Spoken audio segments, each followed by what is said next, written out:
Սցենարիստ հաղորդավարուհի Դիանա Գրիգորյանը ակտիվ է ինստագրամյան հարթակում։ Նա ժամանակ առ ժամանակ հրապարակումների տեսքով է հանդես գալիս, հիմնականում ցույց տալով իր ընտանիքի անդամներին, դստերը, որդուն, մայրիկին, ինչպես նաև հրապարակումների տեսքով հանդես է գալիս և ցույց է տալիս իր աշխատանքային գործունեությունից դրվագներ, որոնք թերևս ամենասպասվածն են։ Գաղտնիք չէ, որ Դիանա Գրիգորյանի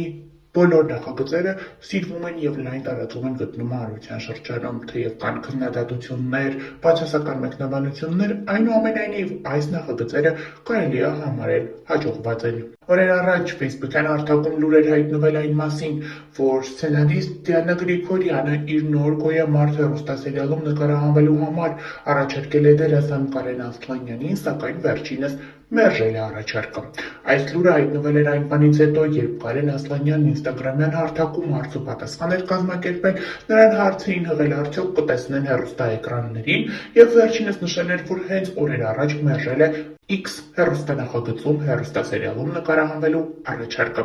Մարդկանց թվացել էր, թե Կարեն Ասլանյանն ակնարկում է Դիանա Գրիգորյանի նոր «Գոյամարտ» հեռուստասերիալը, սակայն ինչպես Դիանան է նշում, այս լուրը իրական չէ և չի համապատասխանում իրականությանը, այն կեղծ է։ Դիանա Գրիգորյանն իր ինստագրամյան հարթակում տեսաուղերձով է հանդես եկել և այդպիսով վերջ տվել բոլոր նմանատիպ խոսակցություններին։ Ողջույն բոլորին։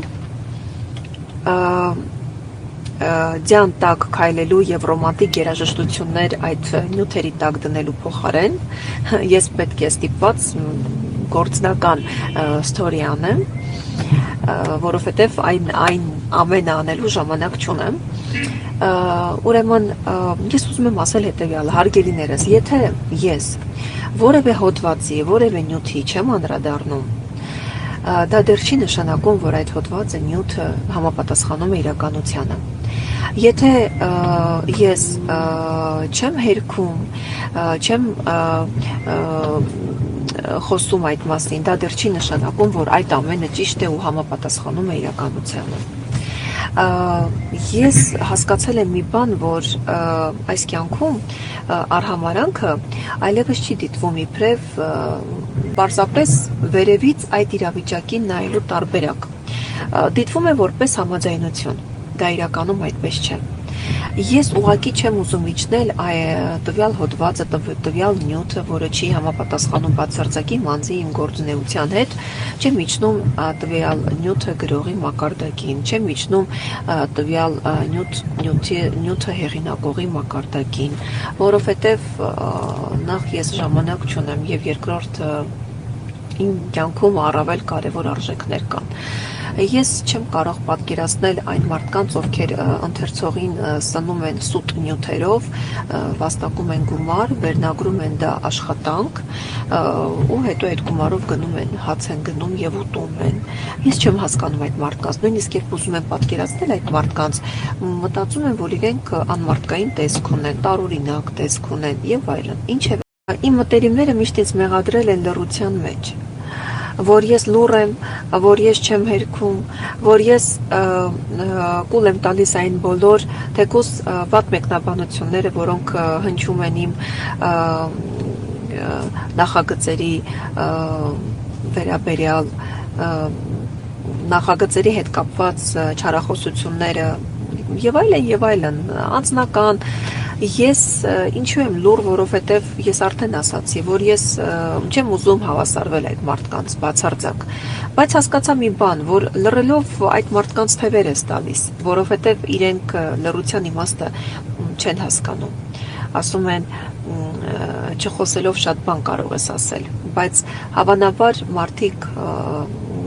չեն հասկանում այդ ամենի իմաստը, չեն հասկանում փիլիսոփայություն, չեն հասկանում հոգեբանություն, չեն հասկանում կյանքն ինչպես։ Շատ հարցեր են ինձ տալիս, տարբեր թեմաների հետ կապված, օրինակ հարցնում են, արդյոք ես օգնում եմ կարիքավոր մարդկանց։ Այո, իհարկե։ Բա ինչու դա չի երևում։ Իսկ ինչու երբ որ պետք է օգնես, պետք է պարտադիր նկարես։ Այսինքն ես օգնում եմ, որ ցույց տամ, որ ես օգնում եմ։ Շատ մակերեսային եք իրականում ու ես զարմանում եմ, թե ոնց է հասարակությունը այդպես ապրում, ոնց է հասարակությունը կարողանում հարթակային կյանքի բան արգղիկը վարդագույն ժապավենով կուլ տալ ու մտածել, որ դա այդպես է։ Ոնց են մարդիկ կարողանում ապրել իրենց կյանքը թողած ապրել ուրիշի կյանքով։ Ձեզ թվում է, թե հիմա ժամանակները փոխվել են, ամեն ինչ շատ լավ է, արթնանում միանգամից մտնում ենք այս էկրանի մեջ, տեսնում ենք, թե ով ինչպես է արթնացել,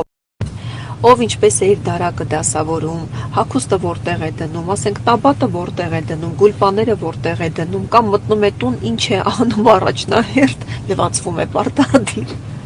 Ես անկեղծ ես լրիվ անկեղծ եմ ասում, ես հասկանում եմ, որ ասում են, դե այսօր ժամանակահատված մենք առաջ են գնում եւ չէ, ոչ, սխալվել եք ընկերներ, մենք առաջ չեն գնում, մենք հետ ենք գնացել, մենք առաջ ապրում էինք, իսկապես ապրում ենք, թեպետ ես դրա զոհը չեմ, Փառք Աստծո, ես դրա զոհը չեմ։ Ես հիշում եմ, որ մեր ամառային արձակուրդներին այդ 3 ամիսներն այնքան երկար էին ինձ թվում, որ ես այլևս ունեինք պարտադիր ընթերցանություն, գրքերը ավարտում ենք, ամեն ինչ ավարտում ենք, կարդում ենք, մի խոսքով լրիվ ավարտում ենք, բայց դեռ ժամանակ կար։ Ես օրեր է հաշվում, թե երբ այդ 3 ամիսն անցնելու, որ ես գնայի դպրոց։ Հիմա աչքդ բացում ես, լույս է միան։ Ես օրեր է հաշվում, թե երբ այդ 3 ամիսն անցնելու, որ ես գնայի դպրոց։ Հիմա աչքդ բացում ես, լույս է միանգամից փակում ես, արդեն վերջ, գիշեր է, պետք է քնես նորից առավոտյան արթնանաս ու չես հասցնում, վազում ես կյանքի ետևից ու չես հասցնում, գիտեք ինչու։ Որովհետև մենք այլևս դադարել ենք ապրել մեր կյանքով, որովհետև մեր կյանքը արդեն այստեղ է, էկրանի մեջ է, սարսափելի բան է, սա դժբախտություն է, սա ողբերգություն է, սա կործանում է, սա կործանարար է։ Ու եթե կան մարդիկ, ովքեր ասում են, որ չէ, հիմա կյանքը ավելի լավ է, հեշտացել է եւ այլն, չգիտեմ, չէ, չկա նման բան, այսօր մենք չենք ապրում։ Մի խոսքով, քանի որ խցանում է, ես փորձեցի այս ուրեմն առիթից օգտվել, իսկ այս առիթը շատ հաճախ է ինձ ընձեռվում, բայց ես փորձեցի այսօր առիթից օգտվել եւ խոսել ձեզ հետ ու ասել, որ ընկերներ, փորձեք ապրել ձեր կյանքը, փորձեք այն ճիշտ ու մաքուր ապրել, փորձեք այն լցնել հետաքրքիր պատմություններով, ձեր կյանքը լցրեք հետաքրքիր գույներով, լիացեք, հիացեք ձեր գործերով, առաջ գնացեք, կարդացեք, կրթվեք, սնեք ձեզ միայն լավ նյութերով, լավ ֆիլմերով, մի փնովեք դիմացինի գործը, որովհետև դա ձեզ ոչինչ չի տալու, այդ մաղձը ձեր մեջ է, ինչքան փնովեք վատը ձեզ է գալու, որովհետև դա է կյանքի օրենքը, փորձեք գնահատել օրենքը, փորձեք գնահատել դիմացինի գործը, եթե կարող եք օգնել, որպեսզի դիմացինի գործը ավելի լավը լինի, եթե չեք կարող օգնել, ապա մի փնովեք, որովհետև մարդիկ աշխատում են, որովհետև այնտեղ աշխատում են արտիստներ, աշխատում է, ես իմ աշխատանքի հետ կապված եմ ասում, մի մեծ ստեղծագործական խումբ, որ այս եղանակային պայմաններում չեն դադարեցնում իրենց աշխատանքը, օր ու գիշեր մենք աշխատում ենք, որ կարողանանք ինչ-որ չափով կտրել ձեզ, որ կարողանանք ձեր երեկոյի այդ 40 րոպեն ինչ-որ հետաքրքիր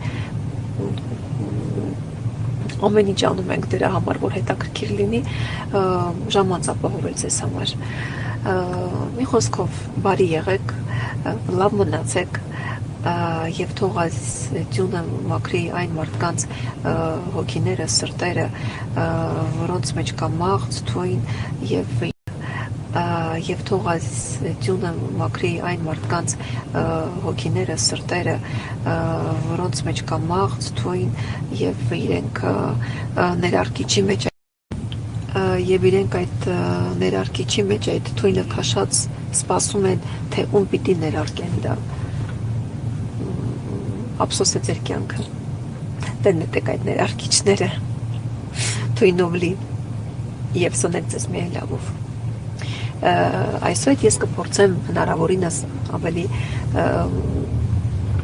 ակտիվ լինել եւ պատասխանել ձեզ ուզող հարցերի։